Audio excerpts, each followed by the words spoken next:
Hello, welcome to the Executive Bite. My name is Kyle Rowland. Today we're going to take a quick look at the technology executive maturity spectrum. So there's basically three levels to this in order of increasing effectiveness. So the first level is the executive janitor, and it's the idea that we spend, as a technologist, as a leader in the technology space, we're spending our time keeping the lights on. So that's things like patching and cybersecurity and making sure things don't break or fall apart in any kind of way.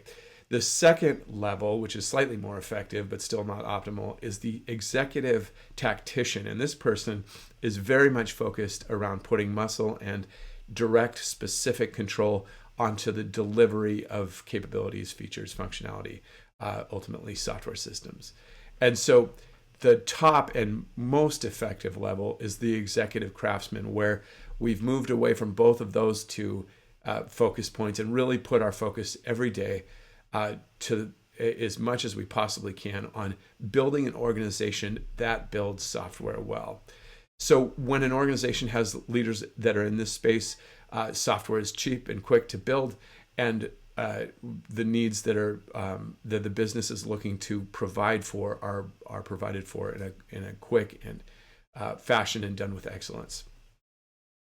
So the question is, why do people slide down this scale? So I would say the technical janitor or the executive janitor space is probably 90% of CTOs, CIOs, VPs of engineering. Now, I haven't done any scientific surveys on this. This is just my impression after being to a number of conferences, technology conferences, and this kind of thing. Is a lot of the focus is around the keeping the lights on aspect of technology, even up at the highest levels of leadership. Second to that, again, is similar with the executive tactician. Is a lot of technical leaders, because they have a background in technology and building themselves, they tend to be very hands-on and don't realize that at the higher levels of leadership, it's very important to focus on really crafting the organization instead of the capabilities that the organization is building. And so sliding down that scale. A big excuse that I often hear is our organization isn't a technology organization. It's a whatever the vertical happens to be organization.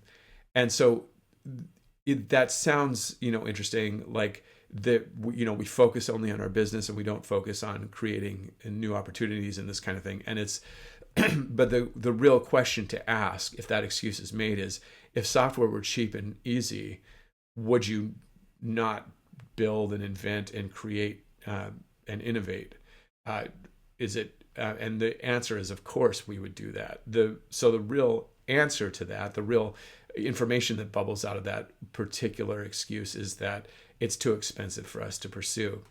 And ironically, the way to make the stuff less expensive is to really be the executive craftsman and focus on creating organizations that create software well.